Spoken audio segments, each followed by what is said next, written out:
our event. And I'm going to turn the reins over to my Incase colleague, Dr. Katari Coleman. Thank you so much, Fute. On behalf of the National Center for After-School and Summer Enrichment, it is my pleasure to welcome you to this webinar on supporting out-of-school time through the American Rescue Plan. We appreciate your joining us today. Since the beginning of the COVID-19 pandemic, our entire nation has become more aware of the crucial role that out-of-school time programs play in supporting children, families, businesses, and the economy as a whole. And we are pleased to have distinguished speakers today joining us to share federal opportunities to support out-of-school time. Next slide, please. Thank you. So I'm Katari Coleman from Incase, which is short for the National Center on After-School and Summer Enrichment.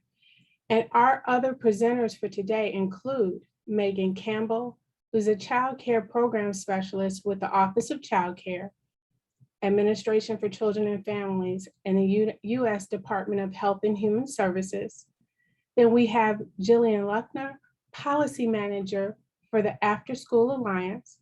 And joining us from the Office of Elementary and Secondary Education at the U.S. Department of Education, we have Meredith Miller, who is the Director of the Disaster Recovery Unit, Patrick Rooney, who is the Director of School Support and Accountability Programs, and Danielle Smith, the Director of the Program and Grantee Support Services. And we are excited about the info they will share with us today. So moving on to our agenda, we'll do a welcome. What's happening now? We will have information about federal supports for school-age childcare. Then ARP Act overview in the Office of Child Care Funding, then Department of Education funding. Then we'll see opportunities for out-of-school time and wrap it up with some summary information, and then an optional Q&A at the end of this. We will have that optional Q&A, we're asking that you enter your questions into the chat during the session so we can queue them up for our presenters. Next slide, please.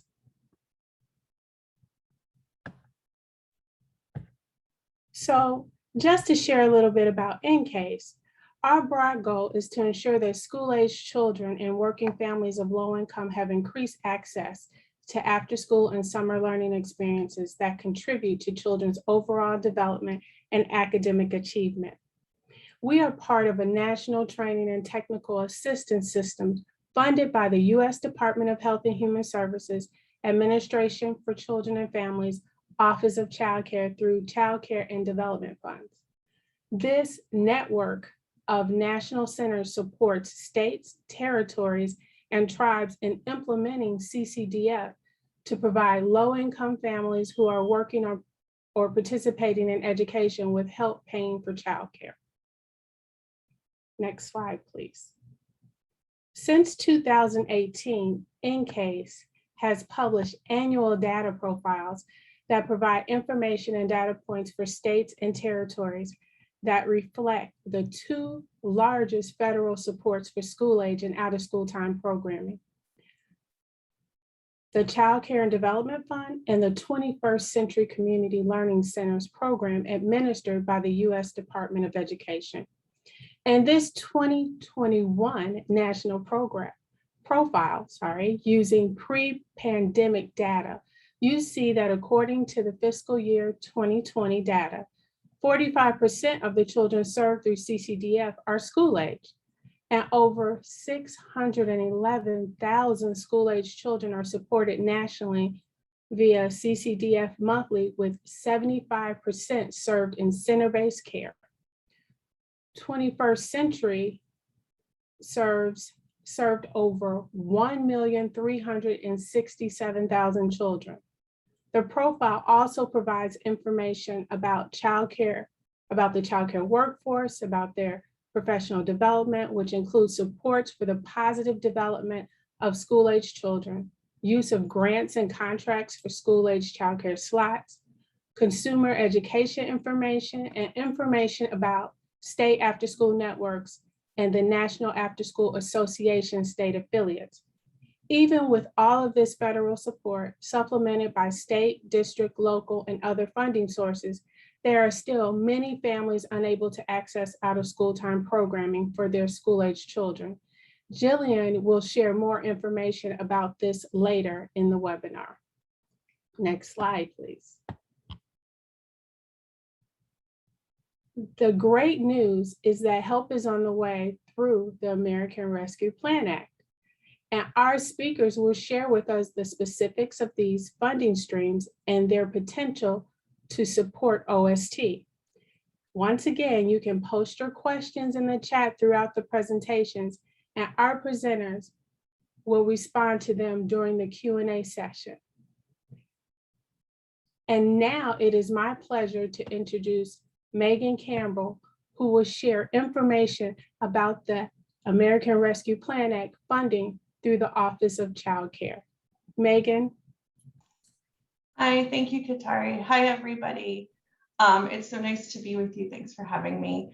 I'm going to move quickly because there's a lot of information to be had here, but I look forward to your questions at the end and type them into the chat, and hopefully we can address them. I also realize there's a wide range of audience. So I generally approach this right from the perspective of providing guidance to our states, territories, and tribes, since they're the folks who are distributing these funds.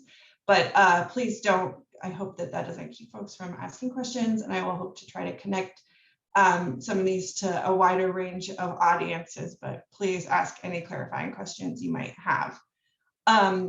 So the American Rescue Plan Act provided about $39 billion in new time-limited funding for childcare to help address the way COVID has impacted childcare across the country, with $24 billion for childcare stabilization grants and $15 billion in supplemental CCDF discretionary funds. These funds were awarded to states, territories, and tribes based on a formula we use on April 15th. All of those funds are available to be spent and drawn down now.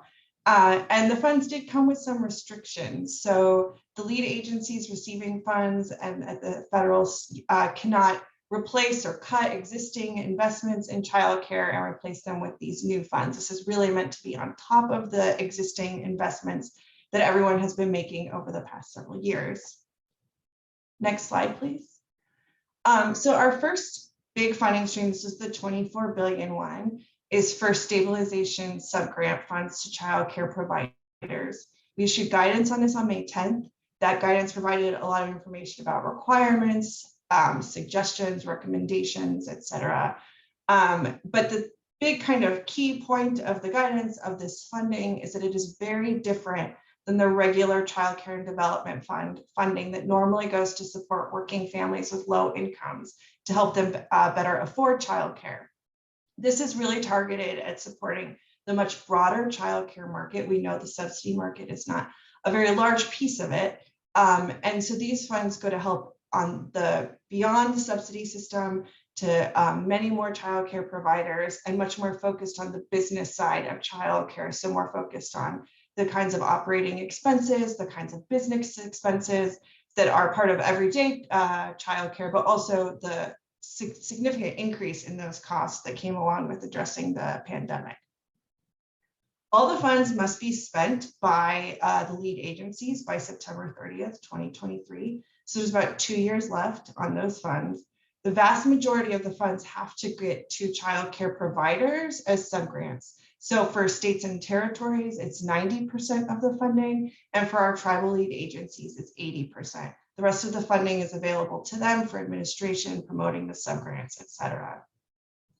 While there are some federal parameters around the types of child care providers that are eligible to receive these subgrants, which I'll get into on the next slide, these ones, really the states, territories, and tribes lead agencies are the ultimate deciders in which child care providers to include in their subgrants. But we really wanted to make sure that as part of our guidance and our recommendations and the many webinars and presentations we've been doing, that one of the key points has been to make sure that lead agencies included school age, out of school time providers in their subgrant programs, not only because the school age providers have always played a critical role in the Child Care and Development Fund as a program that's birth to 13, but also considering the increased role and need that many people have stepped up extra throughout the pandemic, considering schools closing, virtual learning, et cetera, all the things we all know have been taking place. Next slide, please. So as I said, the states, territories, and tribes are the final deciders in who is included in the subgrants, but the federal government, the law, and our guidance provide some parameters around that. The guidance goes into much more detail about the different types of providers that might be eligible. It's really quite broad considering how prescriptive this can feel compared to our normal program. But so what I just did is we've kind of got two paths for how a provider could be federally eligible.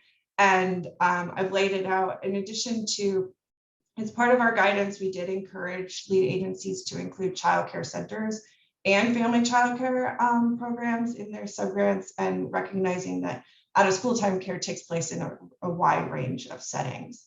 So the first path is really about if a provider is already receiving CCDF, or it's someone who is already meeting all of the requirements of CCDF, they'd be considered a CCDF eligible provider.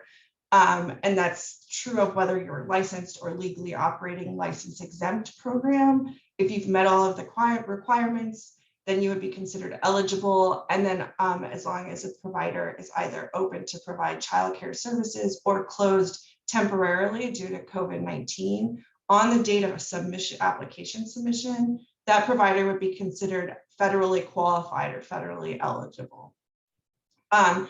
And then the second path is more focused on if a provider is not part of the subsidy system, or it does not meet the subsidy requirements, because you don't have to be serving a subsidy child, a child receiving a subsidy, to be considered subsidy eligible. But with PAT 2, it's a provider who maybe has never participated, they have not pursued all of the health and safety training, it doesn't align with the state licensing requirements. So this provider would either have to be licensed, regulated, or registered as of March 11th, 2021. So that's the date of enactment. So that provider would have had to meet those requirements by the date of enactment. And then the provider must meet applicable state and local health and safety requirements, and that would be up to the lead agency as to which ones those must meet. So if a provider has been licensed, regulated, or registered as of the date of enactment, and meets all of these health and safety requirements, then the provider could be considered eligible. And if a provider is open to provide childcare services or temporarily closed due to COVID-19 on the date of submission, then they would be called qualified to receive the subsidy. And a couple points here, this gets very complicated. I don't want to spend too much time on it, though happy to discuss more later. One thing to point out is that the law is very broad in how they define temporarily closed for COVID-19. It can be both a health-related thing, a program has had to close temporarily because there might have been a positive COVID case and you have to clean, quarantine, or it can be something related to an economic reason. So there's a broad definition. We've encouraged lead agencies to treat it broadly. One question we've gotten related to out of school time programs, and this went up with one of our recent FAQs, frequently asked questions, was about for school age programs that are not year round, and by that's the way that they work, like that is their normal schedule. So for a program that is only open during the school year, so let's say September to June, in the summertime, they're not closed temporarily due to COVID, they're closed because that's not when they're open to provide services. Those programs would still certainly be eligible. It would just be that they would need to apply for a subgrant when they're open to provide services. So right now, maybe if you're open in September, and kind of vice versa for a program that's only open during the summertime. Right now, they would be closed because they are closed due to scheduling, not temporarily closed due to COVID-19. But when they reopen in June, they would be open to provide services and then technically could be considered qualified. So I just wanted to make that point since it's a question we've gotten a lot. And then the next slide, please. So as I mentioned, there's kind of this cutoff with the providers who were not eligible on March 11th. And, for those providers, were not licensed, registered, or regulated on March 11th, and they do not meet CCDF requirements. They would not be eligible for a stabilization subgrant.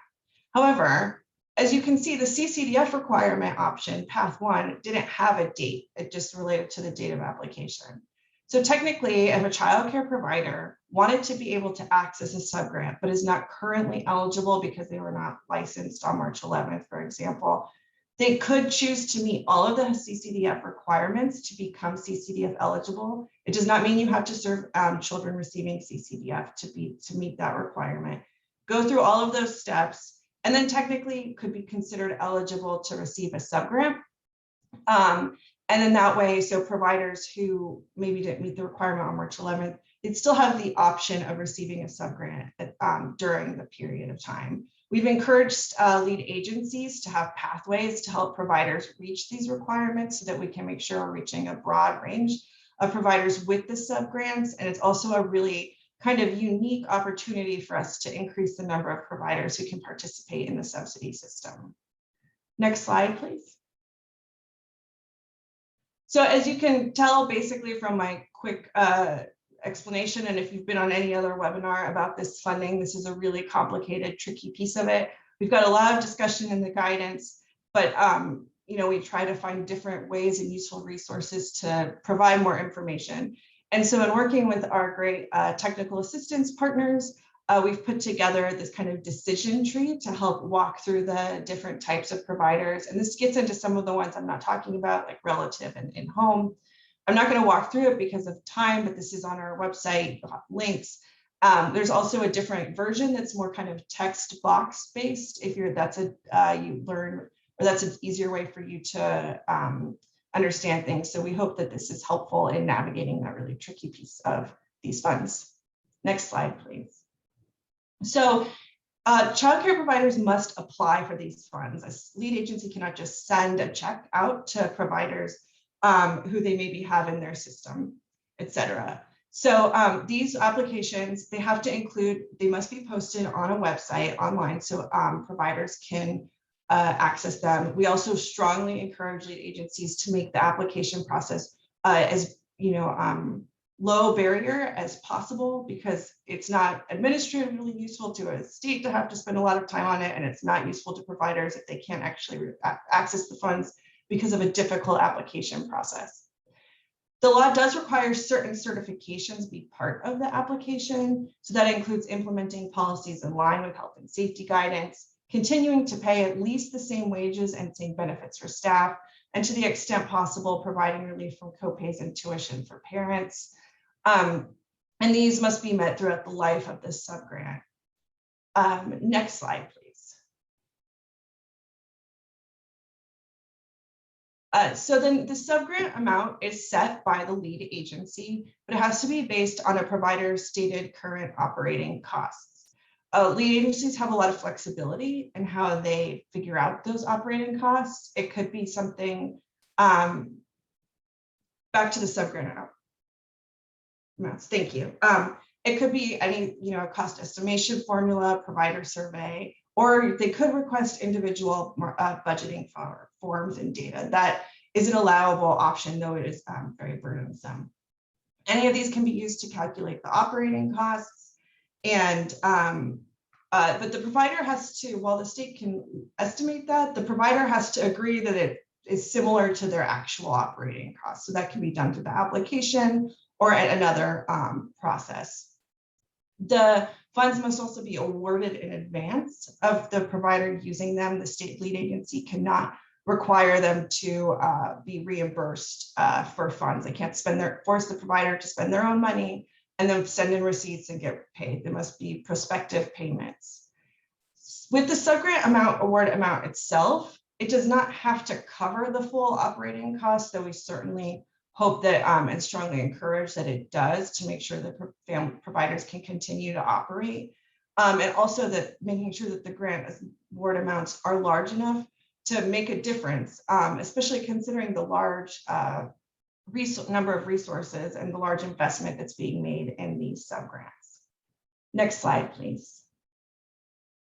So the law limits the use of the subgrant funds to at least one of these activities: personnel costs, rent and mortgage payments, PPE, purchases of or updates to equipment, goods and services, or mental health supports. So any of these are allowable uses of the grant funds. And while a lead agency cannot require a childcare provider to spend their own funds and then be reimbursed as part of accessing the subgrant, the provider may choose to use their subgrant awards to cover costs they incurred prior to March 11th, so before the passage of the law. We know a lot of providers took on a lot of debt, have had to spend a lot of personal funds to cover some of these costs. And these subgrant funds could go to help covering those previous ones, but that's at the choice of the provider. Next slide, please.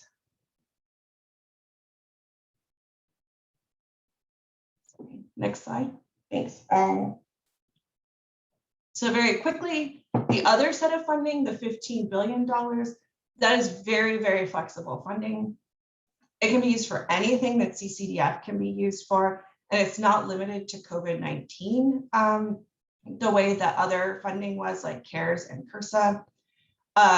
States and territories and tribes have till September 30th, 2024 to spend this funding, so an additional year. And the guidance, because it's so flexible, the guidance is really talking about how the vision for using this investment to both address the concerns right now related to COVID and childcare, but really to use it to help rebuild a system that in the future does more to support childcare providers with better wages, better rates, and to support more families by helping covering those costs and serving more families than they do now, so that we can have a system that works better than it did before the pandemic. Next slide, please. So just quickly, the difference between the two funding streams. The first one, the stabilization subgrants, the $24 billion. It's a very new program meant to support the entire childcare market. The federal government, this is new for us. It's new for most states, territories, and tribes. It's meant to reach providers regardless of past subsidy participation. And the funding is really meant to get to childcare providers to cover business expenses. It's much more addressing childcare on the business side. This is not for direct childcare slots or for services. And these funds are available till 2023.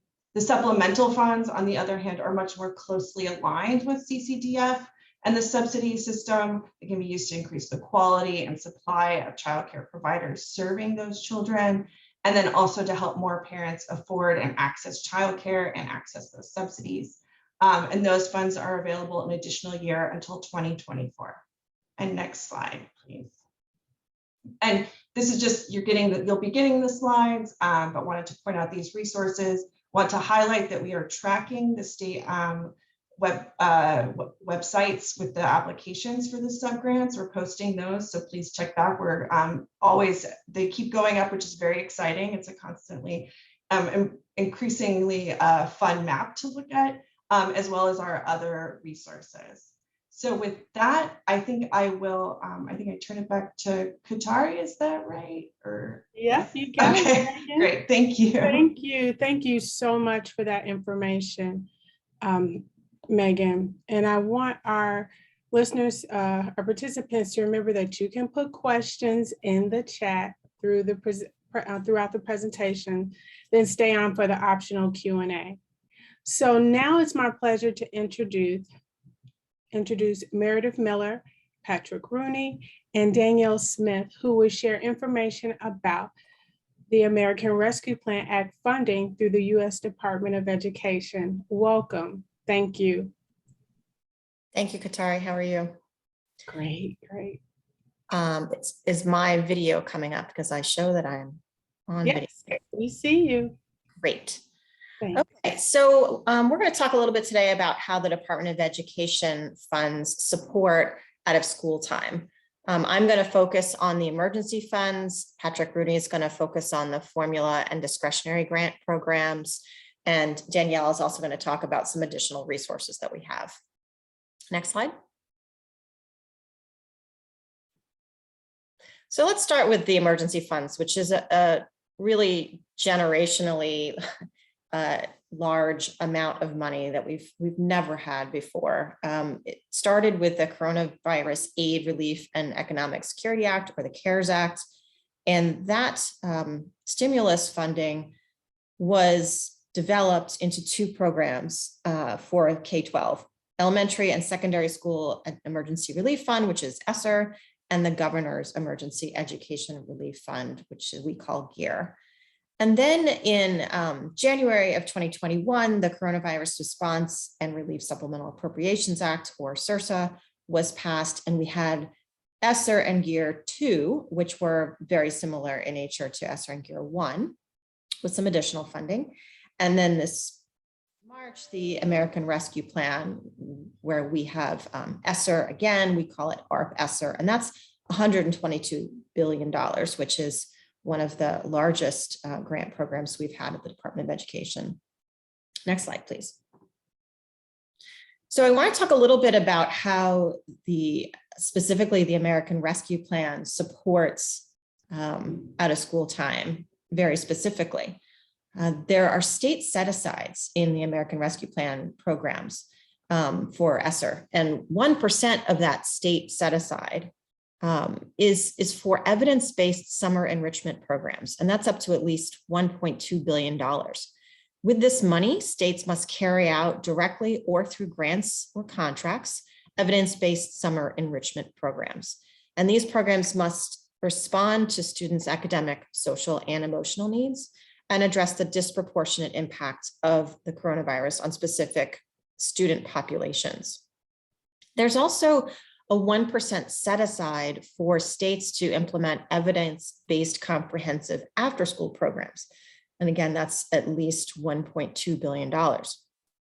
In this case, states must carry out directly or through grants or contracts, evidence-based comprehensive after-school programs. And again, like the summer enrichment programs, they respond to students' academic, social, and emotional needs and address the disproportionate impact of the coronavirus on specific student populations. Next slide, please. At least 20% of what the districts get, or local education agencies as we call them, must address the impact of lost instructional time. So as I mentioned, we have a state set aside, but the bulk of the ARP ESSER money goes to districts. And as I said here, 20% of that district allocation must address the impact of lost instructional time using evidence-based interventions such as summer learning or summer enrichment, extended day, comprehensive after-school programs, or extended school year programs. They must respond to students' academic, social, and emotional needs, and again, address the disproportionate impact of the coronavirus on specific student populations. Next slide. So as you can see, there's a tremendous amount of support through funding through the ARP ESSER program for out-of-school time programs. Just to summarize a little bit, we have state plans or state applications for a tranche of this money. We've already put out 2/3 of the money, but for the last third, we have applications. And within those applications, we have sections covering the state level funds that I mentioned, stakeholder engagement, and school district planning, among other things. So just want to focus on that a little bit because I'd like you to feel free to go and look at individual state plans to see how they are addressing these various components of the work. And Melissa from Ed just put in the chat a link to those state plans. We've received all but 2, I believe, as of now, and we're in the process of reviewing them and approving them.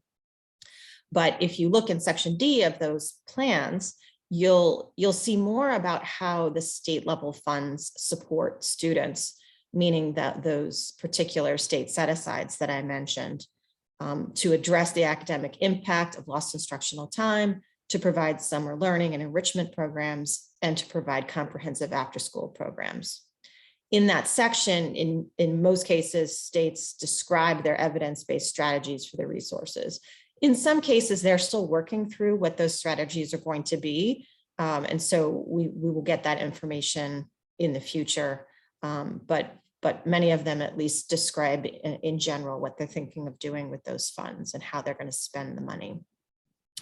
In section C of the state plans, we really learn more about how states seek input from diverse stakeholders. We understand how important that is, essential that stakeholders help in the development of these plans, and that the plans are responsive to needs of students, families, and educators. So in that part of the plan, the SEAs describe how they consult with various subgroups, stakeholders representing subgroups, and how they coordinate the use of the ARP ESSER funds with other resources to meet the needs of the students. And finally, in section E, we wanted to point out that this is a section where the states talk about how they support districts in planning for and meeting students' needs. So we learn more about the support that the districts receive from the states in developing their high quality plans for their use of the ARP ESSER funds to achieve the objectives. So as I said, most of the ARP ESSER funds go straight to districts. And then in that section, we learn more about those districts' plans for their use of ARP ESSER funds. Next slide, please.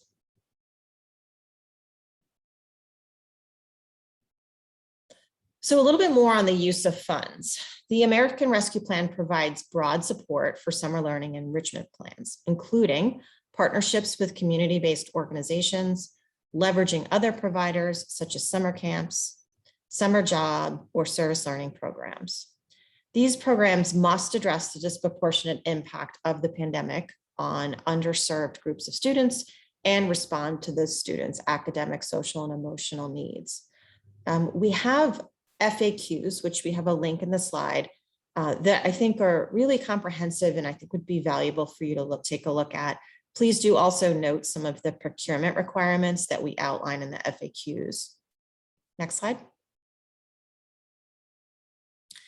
And this slide just gives you a little bit of a sense of the eligible entities for the various funds under each of the stimulus laws and the period of availability so that you understand when these funds must be spent.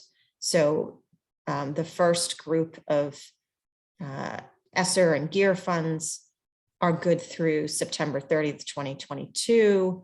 ESSER 2 and GEAR 2, which was from the CSRSA Act, are a year later, September 23. And then ARP ESSER, which I've been spending most of my time on today, is through September 30th, 2024. Next slide. And I'm going to turn it over to Patrick to talk more about formula and discretionary grant programs. Great, thanks, Meredith. And good afternoon, everyone. Thanks for letting us join you. I'm going to talk kind of quickly about some of the other pieces of our funding that can help support the work that's going on here around the American Rescue Plan and the after school and summer learning programs. And the main one is the 21st Century Community Learning Centers. And I looked at the list of participants, and my guess is a lot of you are familiar with this program, but maybe not all of you. And certainly we want to make sure people have a sense of what this is. But for the majority of our funding that we give out every year, it's a formula that goes directly to state agencies, generally based on poverty measures across the states. So the 21st Century Community Learning Centers program is a formula. It's $1.2 billion annually awarded to states based on the proportion of a state's Title I allocation, which is, again, based on census poverty data. And then once states get that money, they then competitively run competitions to award subgrants to eligible entities. And eligible entities can be anything. Generally school districts or community-based organizations, but any public or private entity is eligible to apply for a subgrant from a state. And then once they have that, the purposes are listed here. I'm not going to read through them because it's a long list. This was taken straight from the law, but the goal is to provide high quality academic enrichment or other enrichment activities to support students in their communities, and also to offer families of students supports to help build their literacy and related educational development. So there is a family component that's part of this as part of the subgrants. Related to that, there are other formula programs that I wanted to just hit on briefly. The first is Title I Part A. It's the Improving Basic Programs operated by local educational agencies. This is the largest education program we have. It's about $16 billion annually. And as I mentioned the last slide, it is money that goes to states based on census poverty data, and then from states by formula for this one, for all of these actually go from states to school districts based on poverty data. And then districts, once they have those funds, award grants directly to schools. And for all of these programs that are here, Title I, Title II, which is for supporting effective instruction, Title III, which is specifically to provide English language acquisition supports, and Title IV Part A, which is student support and academic enrichment, and then the McKinney-Vento Education for Homeless and Children. Once districts and schools have those funds, they have a fair bit of discretion in how they spend those. All of the schools and districts will do needs assessments to figure out where their particular needs are, where the federal funds can help support them, and they all have a general sense to support the academic program of the school, and that is where there is a fair bit of discretion in how they are going to use those funds to meet those needs that they're identifying. So, for most of our programs, there is a fair bit of discretion once they receive the funds at the local level to make those decisions at the local level to help. They can use these funds for 21st century and for these programs to help either build on the work that they're starting with the American Rescue Plan, to help build some continuity that can exist once the American Rescue Plan funds are gone. Or in a lot of cases, we think there may be programs already in place using 21st century or some of these funds that the American Rescue Plan can build on in order to expand and grow and reach more students and to have a broader collection of activities that they can support. So we really want districts to be thinking about how these funds can be working in concert with one another as they're thinking about the needs of kids, particularly impacted by the pandemic. And as they're starting to think about a couple of years down the road, which obviously this is, maybe getting a little ahead of districts and where they are, and they're thinking how these funds that are here, which are formula funds that states and districts get every year, can help reinforce and provide continuity for those things that have shown to have an impact and are really making a difference in their local communities, that these funds can help support those things. So we really want people to start thinking about that. And for all of you on the line, the local level is where these decisions are going to be made about how to conduct their needs assessment and then identify where to put these resources. And as you're talking to your districts and schools that you work with, ask them about these funds and how these funds can help support some of the work that you're doing, because there is the ability for that, 21st century in particular, but these programs, in addition, can help support some of that work. All right, and then I'll switch gears for a second, go to the next slide. There are a couple in particular discretionary grants, the Promise Neighborhoods Grant and the Full Service Community School Grant Program and the Education, Innovation, and Research Grant Program that are different. Discretionary grants are grants where the department runs the competition and awards the funds directly. If you go to the next slide, we actually have a slide here that talks about who's eligible for these three programs. So you can see here, IHE is Institute of Higher Education, tribe or tribal organization, nonprofit, LEA is a school district. Those are the entities that can apply for each of these.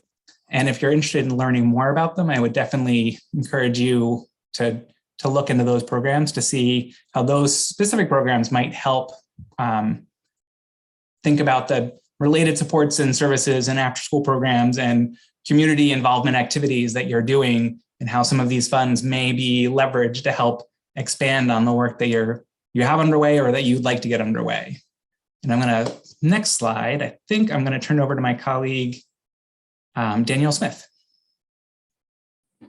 Thank you, Patrick, and hello, everyone. Good afternoon or morning to folks on the West Coast. My name is Danielle Smith. I serve as the director of our Office of Program and Grantee Support Services. So I'm going to talk a little bit about some of the technical assistance opportunities and resources that the department is providing to the field around to support out of school time work. One in particular is this past year, we started what we're calling the Summer Learning and Enrichment Collaborative, which is a professional learning community that brings together folks from across the country working at the national, state, and local level to talk about how to support out of school time and particularly summer learning with these new funds from the American Rescue Plan. We brought people together with the expressed goals to think about how to use American Rescue Plan funds to support out of school time programming, particularly how to use evidence-based strategies to create enrichment programs and opportunities that address students' social, emotional, and mental health needs, as well as their academic development. And also to think about ways in which partnerships can support that work. So I saw a comment or a question about how a lot of the funding is going out to different agencies. And in many cases, there are different actors involved in the space of providing out of school time services. So one of our goals with this initiative was to be able to bring together all of those multiple stakeholders who serve in the out of school time space in some way, whether they're as funders, whether as policymakers, whether as program providers or community partners, to really think about how we can use this infusion of funds to support the critical needs in our communities. We can go to the next slide, please. Over the course of this past summer, we convened virtual sessions with stakeholders from across the country. So we started this initiative in April of this year. And from April through August, we hosted a series of virtual sessions that engaged over 1,300 participants from across the country, representing all states. As I mentioned previously, we had both national experts and organizations participating, as well as state level leaders and organizations supporting at the state level, as well as school districts and individual community-based program providers and organizations that work in the space, to really have conversations about what works, to share evidence-based strategies and research, as well as to just share really practical advice about how programs are being implemented in local circumstances. Those sessions were focused on a variety of topics, including how to address a variety of students' needs, how to support staffing needs for summer programs and out of school time, how to build school community partnerships. In particular, many of our conversations focused on how to use fiscal resources, everything from braiding and blending federal funds to thinking about local procurement processes to get those local funds out to community partners who might support the work. In addition, we focused on tailoring sports to specific populations. One of the focuses of the American Rescue Plan funds is to support students who have been disproportionately impacted by the pandemic. So a lot of our conversations focused on how we might use the funding to do that. I wanted to make sure that you had the link to access resources from our sessions over the summer. We have videos of all of our session conversations, as well as practical resources that were shared, links to those resources, recaps of the conversations and key takeaways that are all available for you on our website.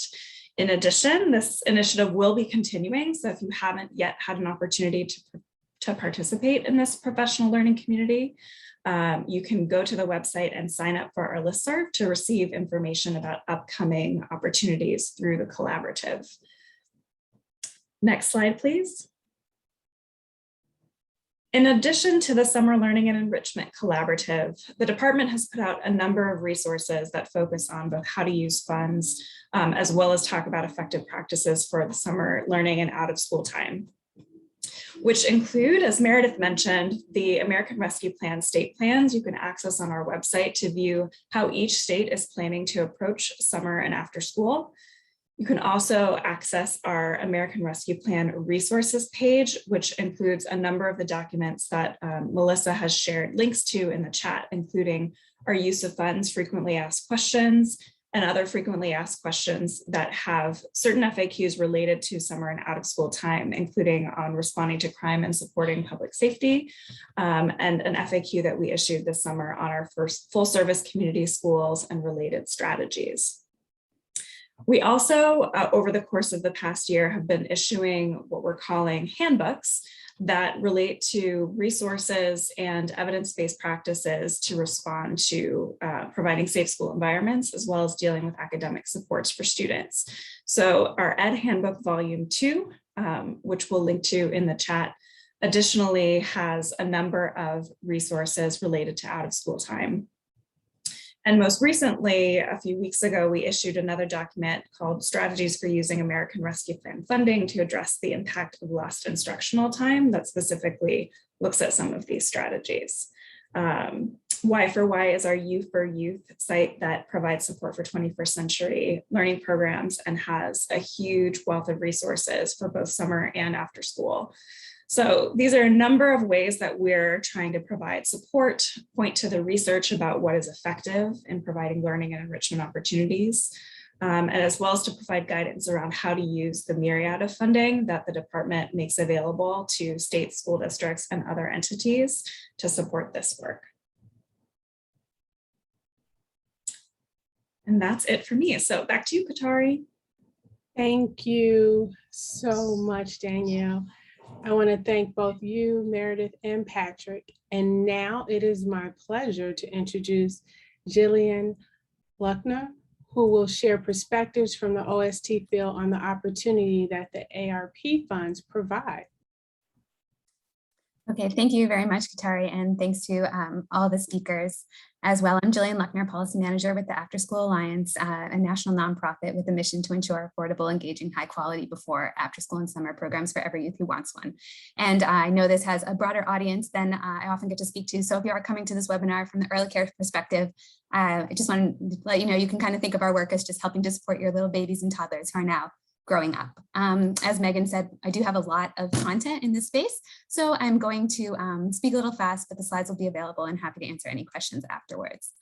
So the next slide. As has been mentioned, with federal funds, about 500,000 school-age youth are served with CCDBG and about 1.5 million with the 21st century funds. And so these programs are supporting a really strong infrastructure for quality, but demand is much greater than that 2 million that the federal funding can serve. And so as of February 2020, our national parent survey, America After 3 p.m., revealed that there were 25 million youth who wanted but didn't have access to after school programs. And it's a number that's been growing over time. And so we can think of this demand increase as a sign of increased recognition, of course, of the value of these programs. But on the next slide, we can also see that demand is also up because barriers to these programs are increasing. And so between transportation of getting students to and from after school programs, programs being too expensive because the majority of programs are still funded with parent fees, and just a general lack of available programs in people's areas, we know that there are still barriers to entry. And that's why this work is so important. So on the next slide, we recognize that in our survey, which was done in February 2020, in March 2020, COVID hit. And so COVID, again, really just highlighted the needs of the after school field, as you heard the earlier speakers say, and the value of these programs. And we at the Afterschool Alliance have just been amazed at the work all of you in the fields have done to meet these challenges. On the next slide, you can see, from whether it's the departments or agencies issuing the waivers and guidance to do the work or serving essential workers, and providing opportunities for physical and mental wellness. This work was really essential. And of course, the work really isn't done yet. Because of the deep relationships with families and communities, these programs are still being called upon, of course, to get word out around things like the child tax credits and even acting as trusted messengers to provide science and information around vaccination.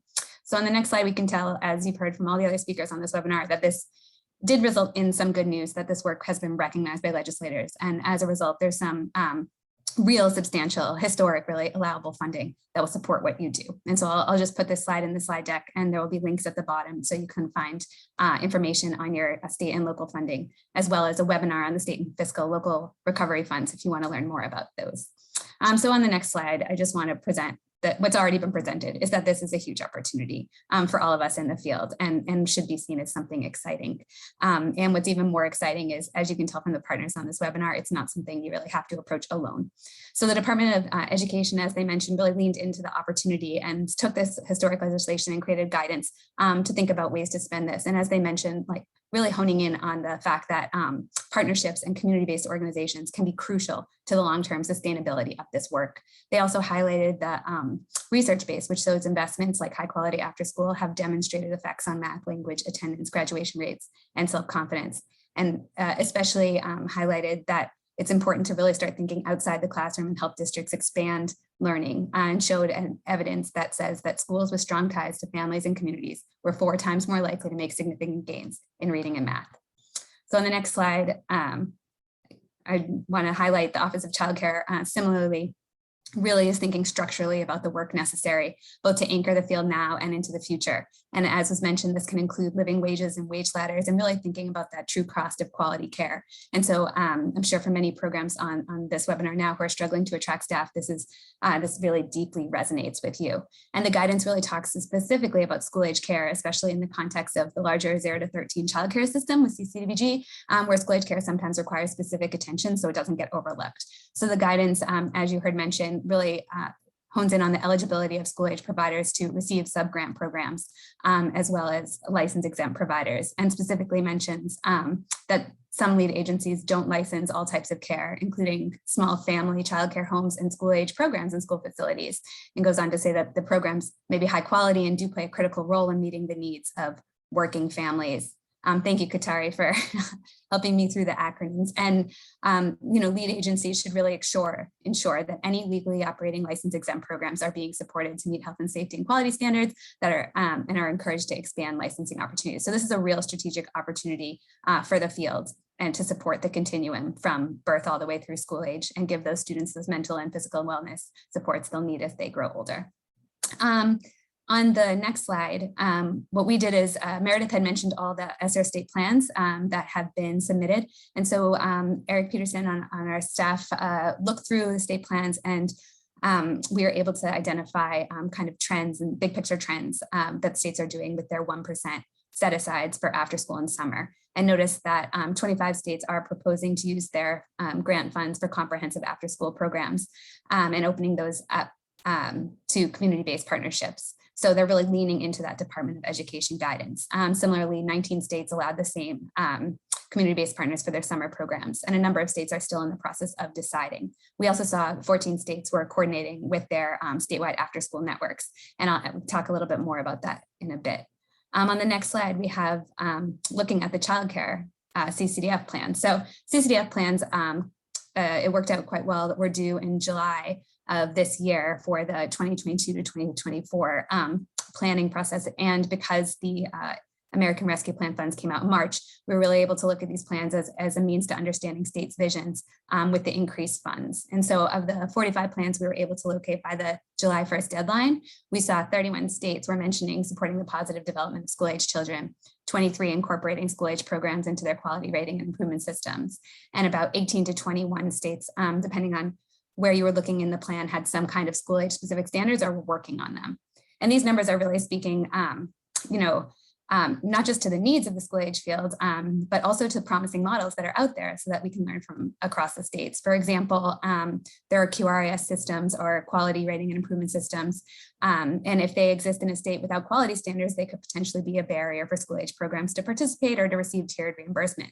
But what we're now seeing is states building out these school age quality systems, such as one state is building out a building block quality system that was designed with state, local after school partners and going on state roundtable tours to ensure that the standards are well suited for the field.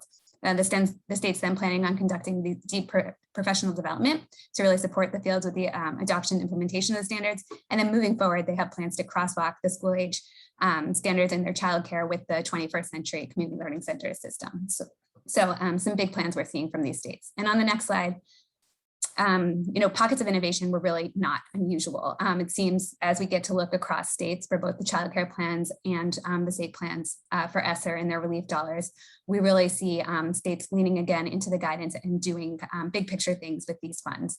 And so one of the things that states are really doing is encouraging partnership as a big priority in their states. So we've seen some states that are offering grants specifically for community-based partners. Additionally, others are offering priority points for partnerships. And still others are offering that technical assistance on the ground to establish partnerships at the local level where we know things can be a challenge, sometimes be a challenge. So we're also seeing states being very intentional about ensuring grants are accessible to those outside the usual recipients. And that can mean different grant opportunities for youth serving providers that have state and regional reach versus those who have more local reach, so more community-based local providers. We're thinking specifically about grants for school-age providers because they have a different set of needs or a different set of programming than other providers. It also means looking at community-based intermediaries and their ability to reach out to local programs and offer translation services where necessary to ensure that more local programs in cultural areas are getting opportunity of these grants and able to apply. We've also seen even grant review panels that are now being thoughtfully made up of linguistically, culturally, demographically, and geographically diverse experts in the field to really promote equity and bring different cultural lenses to this process. And additionally, as part of that piece of integration, we're seeing the integration of youth voice in some instances as well, which is of course really exciting for the field. We're also seeing investments in quality coming out of this work, including a number of states that are really working on professional development of after-school staff and school-age professionals and building out career pathways. For example, in the childcare space, we're now seeing states develop career pathways and requirements specific to school-age professionals. For example, in one state, their plan mentioned a collection of 4 10-hour career ladder courses specific to supporting the positive development of school-age children. In the past, something as simple as requiring an early education credential might have not been the right fit for a director of an after-school STEM program or a provider there, and so it might have kept them from participating in the subsidy. So these types of actions and progress is really a big step in access as well as in quality. And we've now seen states also really work to provide school-age mental and behavioral health trainings on bullying, supporting LGBTQ youth, talking about the promise of adolescence and school-age conflict management as well. And so here you have school-age only professionals that can really take these courses in the same way that early care providers might be taking a course in safe sleep practices. We're also seeing investments in agency capacity, including new positions of school-age administrative specialists, coordinators for extended learning.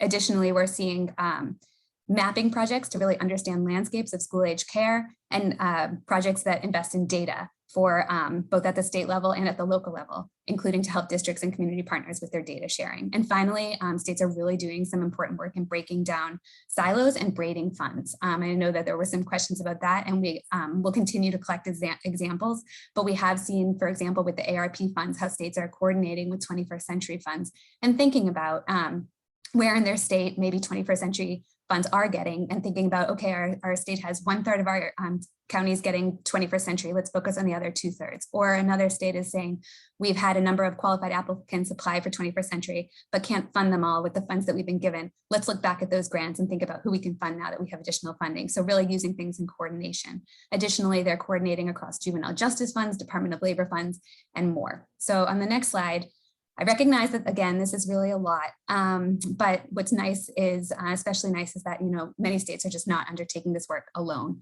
A lot of the state innovations we're seeing are being conducted as partnerships. So if you go on the last slide and you look through, you can see the developing of grants for community partners is being done in coordination, providing technical assistance in coordination. And this is often with the statewide after-school networks, who've continued to develop their roles as key partners in many states. And for those of you who don't know what they are, the statewide after-school networks are really just organizations at the state level that bolster and coordinate the necessary supports for quality, youth out-of-school time programs in their states. And some of them have been operating in this field for over 30 years. So you can kind of see how states are working together with them.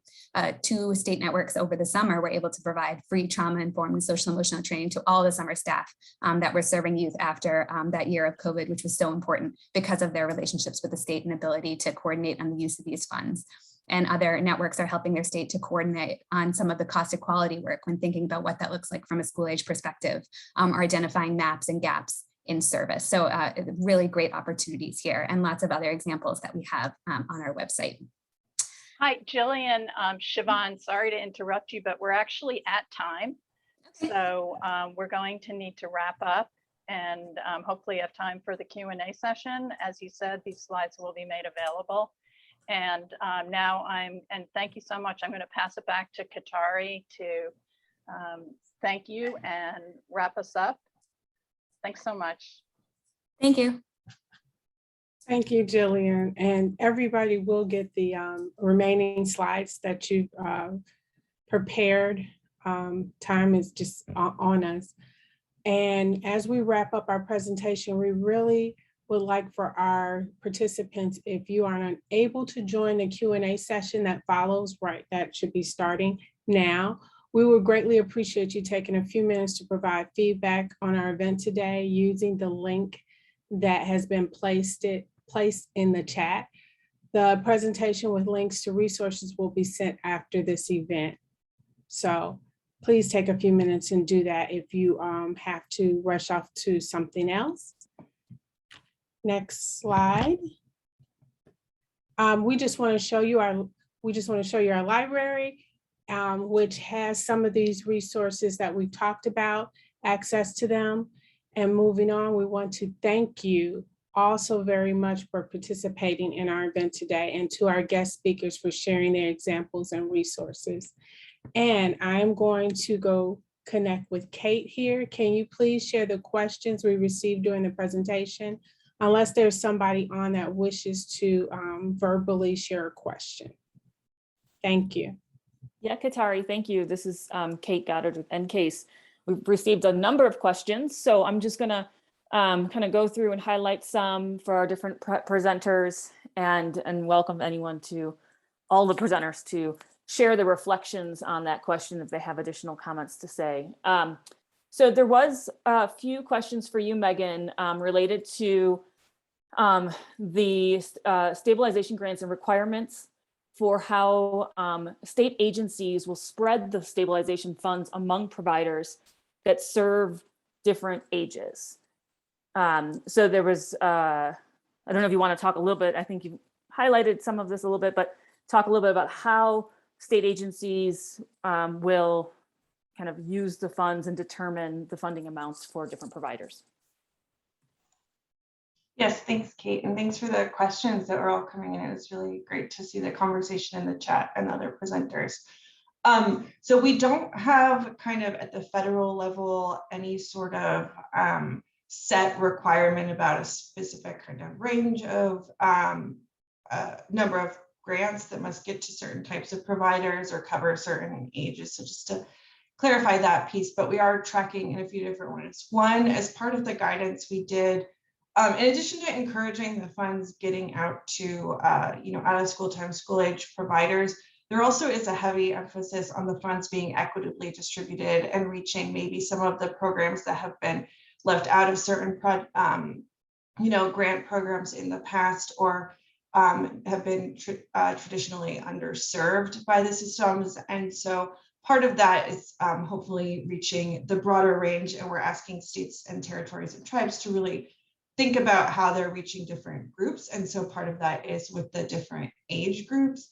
I'll also say one option we've been, we are going to be tracking data about the types of the providers that are receiving subgrants and by provider specific data. And we will be receiving information about the ages of the children being served in those settings. So we will be able to start kind of tracking if there has been any, if it seems like things are not being distributed in a way that actually meets the full needs of kids and providers right now. I'll just take this opportunity to plug that we released those data forms today. So hopefully if you are a person working at a state or territory agency, you saw that. If not, please see our website. And so that's one option we will be using. We've also encouraged lead agencies to really track that and adjust their grant programs if they're not reaching certain segments of the childcare world. So I think each state and territory and tribe has been different in how they've approached consultation, and many are still rolling out, right? We're still, I think, at under 15. So if you know the folks running those programs, definitely, I think, reach out and make sure to point out if you feel that there are groups being left out, or if it hasn't fully taken the steps that are necessary to properly include school age programs. So that's a much longer answer, Kate, than I think the question needed, but I hope it covered some of the various bases. It did. Thanks. Thank you so much, Megan. You actually addressed another question, which was around how are states tracking the school age programs if they're receiving the funding? And so I think you kind of highlighted both. Your response was to two questions there. So thanks so much. So I'm going to turn this to the Department of Education presenters, and I'll let you all decide who maybe is the best appropriate person to respond. But there were some conversations around how in many states, different agencies are administering the funding. And so just generally a lot of the questions are coming in around how is collaboration happening among state agencies with the ESSER funds, and how is collaboration being supported? I think that's one for Danielle, and she may have addressed us a little bit in her comments. Danielle, anything more to add? I think that the response is really similar to what Megan just noted for childcare agencies, lead agencies, is that we are certainly encouraging that collaboration, and it's really up to the entities receiving the funds, whether that's the governor's office or the state education agency or the school district, to decide how they're using them. So what we're trying to do is to provide options and to bring people together to talk about how they might do that. Specifically in the Summer Learning Collaborative, we've had those conversations around procurement and partnering and data sharing agreements to try to get at some of the strategies that might enable particularly local education agencies to more easily partner with community-based organizations. There's nothing in the law that necessarily compels them to do so, but there certainly are a lot of incentives and a lot of effective strategies for how schools and systems can partner with other organizations. Additionally, in terms of how government organizations might be working together, I think we're thinking about this at the local, state, and national level. So we are having conversations across our agencies about how we can continue to partner in ways like this to have cross-agency conversations. We are also, through the collaborative and conversations that we're having with states, thinking about how we can bring state teams together that bring that cross-sectional point of view and how we can encourage that at the local level. So it's something that we're thinking about, but not necessarily structures that are already in place. Certainly it's a priority for the agency. So it's a really great question and a great point.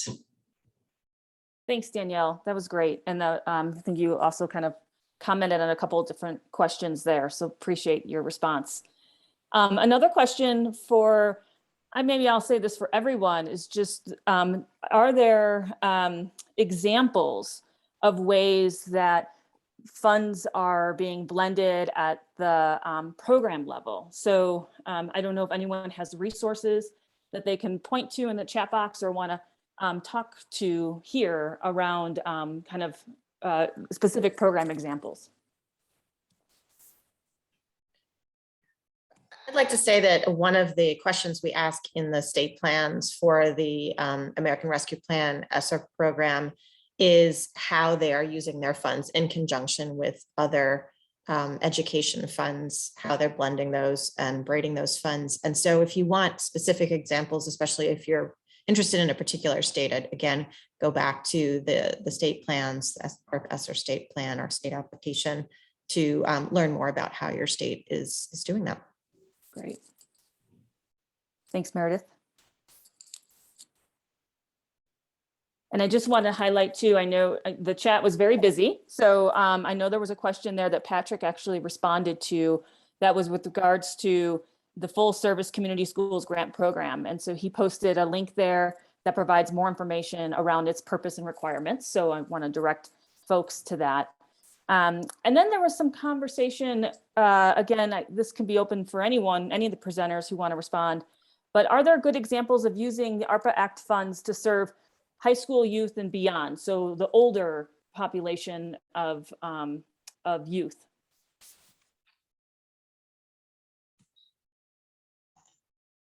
I will say from the CCDF OCC side, our funding is only available for serving children ages 0 through 13 with certain exceptions for children up to 18. So that's not really a population, at least with our funding, that is often addressed. Thanks, Megan. That we held a couple specific discussions about working with older youth and particularly high school age youth in the Summer Learning Collaborative. So I'll direct you to links specifically to those sessions, but we did talk about both opportunities to summer programs as workforce development opportunities and summer job opportunities for older students. Another way that that has come up in some of these conversations is the role that potentially older youth can play in staffing these kinds of programs, whether they can serve as mentors and provide supports for younger students in some of these programs. So it's been a big part of the discussions, I think, and is something that is worthy of additional attention. But let me go ahead and grab those links so I can pop them in the chat for you. Thanks, Danielle. That's great. And Jillian, I know you mentioned a couple programs. Is there anything you'd like to share around things that you all might be seeing around how the ARPA Act funds are supporting older populations? Yeah, so I think we've seen some examples, certainly as was mentioned, in terms of kind of some of the work that programs do with career development and credit recovery. But I also think that we've seen some examples of some really creative examples where students are getting internship experience. So there are some programs, for example, in South Carolina, where there's a medical experience students have at the HBCUs in the state, where they're able to have summer experiences and do actual research with professionals. And things like that are combining summer experience with career pathways and credit opportunities. And we're seeing those be built out as opportunities in the fields. I'm so excited about things like that. We also have some programs we know are working with, overlapping with the career and technical education funds. So towards that question about how are all these funds working in collaboration and building out those high school opportunities in after school and summer programs. And that includes some of the teacher pathway work that's been highlighted as well, to Danielle's point about those tutors getting onto pathways to become after school or school day educators and really diversifying that workforce. Thank you. Thanks all. I know there are a lot more questions coming in. I'm doing my best to track them. There was a specific question that Megan, I think you'd be able to respond to, which is around specific funds that can be used to address the childcare staffing shortages, and how can the state agencies ensure childcare providers meet the increased demand when parents are going back to work? Is there, can you share a little more about that, about the kind of the difference of the funds there? Sure, and I know that that's a really big issue, so thanks for asking it. With the stabilization funds that I mentioned, the subgrants to the childcare providers, part of those funds can be used for personnel costs, so including things like wages, benefits, bonuses, if a provider could choose to use it as ways to cover recruitment costs, different options. States lead agencies can also require providers to use some of those funds for those uses, or provide additional funding to providers who agree to use those funds for wages and increasing personnel, since a lot of these are about both increasing the staffing and also increasing the wages, which hopefully will help with staffing. On the supplemental side, which is the really flexible funding, that's an area where lead agencies could directly use funds to provide bonuses to staff people, to child care staff, including helping with recruiting folks into the field, both covering training costs, background check costs in that sense, but also we've heard of some states that are using those funds to actually provide bonuses or incentives to staff who have stuck around, who've been there a little while, so some retention bonuses as well. So those are just a few examples. There's a lot of flexibility for most of these to hopefully help address this critical issue. Thank you, Megan. Thanks so much. And I want to highlight that there was a question that Meredith responded to in the chat around the set-asides for lead education agencies around adding time to the school day. So please see the chat there. I know our time is coming to an end. I know we didn't get to all the questions, but we will be archiving the chat box and the questions questions asked and answered, and we'll be sending that out along with the presentation and the webinar recording for everyone. So I'm going to go ahead and turn it to Katari to close out. And if our presenters have any additional resources or responses to questions we didn't get to, feel free to share any thoughts in the chat box. Thank you. So I just want to thank everyone so much for joining us today, both presenters and participants. Once again, before you sign off, if you could please, we greatly appreciate you taking a few minutes to provide feedback on today's event. If you haven't already done so, using the link that Kate posted in the chat.